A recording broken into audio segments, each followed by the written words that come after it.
Let's turn your real estate aspirations into reality. In a world of rising interest rates, I'm here to share how you can navigate the challenges of 2024 and of 2025 to build a profitable real estate portfolio from scratch. So if you were starting today, I'm gonna tell you exactly what you need to do. Welcome to my channel. Today, we're gonna dive deep into how to invest in real estate from the ground up, focusing on strategies that will maximize your cash flow in the coming years. Whether you're a beginner or looking to refine your approach, these insights are tailored to you. Let's jump right into it. We all know interest rates are higher now, higher than they've been in the last decade. However, they are starting to decrease and decrease at a faster pace. This makes real estate investing challenging, but very possible and lucrative with the right strategies and proper and expert execution. Remember, if you set up a profitable real estate deal right now with current interest rates and then they begin to decrease, your returns and cash flow will only increase from today. Everything starts with strong financial foundations, including budgeting and saving. These are crucial for managing down payments, improving credit scores. Because remember, if you don't have a down payment, and you can't borrow a down payment, you're not buying any real estate. So we need to have a way for you to save. This is the budgeting system I personally used when I was getting started that helped me save for my first down payment. You can laugh at me all you want, but I promise you this is exactly what I used, and this is exactly how it worked. What you need to do is open 6 accounts, 5 checking accounts, and 1 savings account. In today's world, you can do that in any free bank or any bank in Canada that allows you to have multiple accounts, and most of them will do this. So I don't want that to be an obstacle for you. The first account, you're gonna name it your general account. And this is where your general expenses are going to come out of.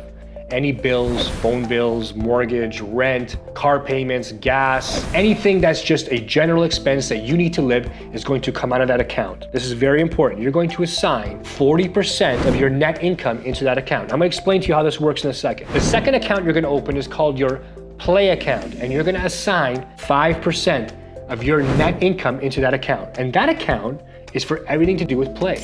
Going out with your friends, grabbing a drink, having dinner, going to the movies, whatever it is, your play money will always be in that account, and you won't be diving into other accounts that you should have, and you will never overspend.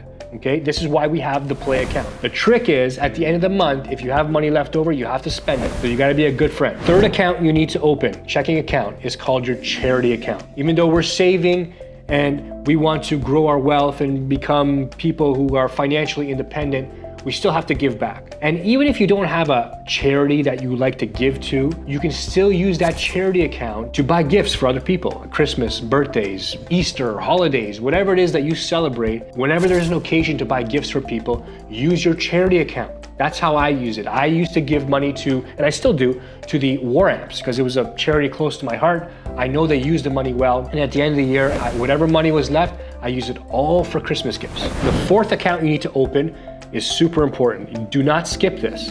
This is your education account. You're gonna assign 10% of your net income to this account, and you're gonna use this to improve your education. I know you went to grade school, I know you went to high school, maybe you even went to college or university, but if you stop learning in this business the day after you leave university, you're in big trouble. So courses, mentorship, coaching, anything to do with expanding your knowledge in either your business career, your real estate, whether it's raising capital, could be public speaking, anything to do with improving yourself, self-improvement comes from your education account. And you need to blow that account every single year. And over a period of time, 5, 10 years, you're going to be a different person. You're gonna upgrade your character like you're upgrading a character in a video game. You're not gonna recognize yourself if you do this and use your education money. And the fifth account is a bit of a mouthful. It's called your LTSS, your long-term savings for spending. Now, we all have expenses that come up. Car repairs, unforeseen. My kid threw the toy at the TV and cracked the screen. I dropped my iPhone and cracked the screen. I gotta buy new tires. I wanna go on a vacation. This account is for long-term savings for spending on unforeseen items that just come up where you don't have enough money in your general account to just go and blow it all on a TV or some expense that you did not expect. This is why I advise you assign 10% of your net income to this account to account for unforeseen expenses. And most importantly, if you are carrying consumer debt, you are going to use this account to pay off your consumer debt every time you get paid. 10% of your net income is gonna go toward your consumer debt. And if you have consumer debt, you shouldn't be saving for TVs and vacations anyway, because you need to pay it off. So pay off that debt first. The last, but certainly not the least, and the most important account of all, is called your FFA, your Financial Freedom Account. And I advise that you assign 20% of your net income into that account every single time you get paid. And in fact, every time you get paid, 20% of your net income needs to go there first. You need to tell God, the universe, the spirits, whatever you believe in, that your financial freedom is important. And so you need to pay yourself first. Transfer that money first before you transfer money to any other account. And that's what you're gonna use to save for your first down payment. Maybe you wanna start a stock portfolio. Maybe you wanna invest in private mortgages. Whatever it is that you wanna do. Maybe it's not real estate, that's fine too. We're still gonna be friends. But use that money to invest in your financial future.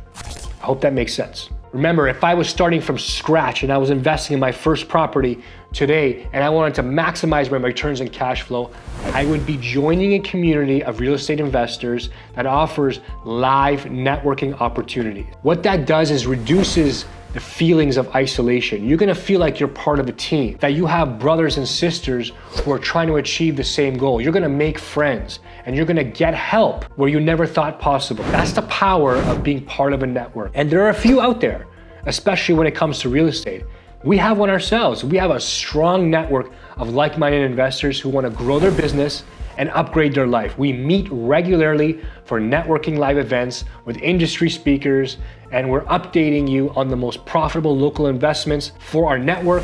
On top of that, giving you the latest economic data. Download a copy of my book, and I'll give you more info on how to get access to these events. So what would I do before purchasing my first property in today's world? I would be researching target markets in Ontario. You might do that at any time, but I think given the growth Ontario has, and Canada, essentially, even if you're in different provinces, have experience, researching the right market can make or break your first deal. So that's where I would go to first. I have an entire section of my book called The Gold Zones of Real Estate in Canada, and I go into great detail on what they are and how they work. Download the book so you can read it for yourself. In summary, if I was starting again from scratch and I wanted to maximize the savings I get in my personal income, I would definitely be using the 6 buckets again. It is the best way to save money and make sure you have money for every part of your life. If you're using a system similar to the 6 buckets, I want to hear about it below. Please teach me something, because I know this worked for me, and if we can amalgamate all our great ideas, we can maybe help more people. So please tell me what you're using in the comments and we'll share it for everyone.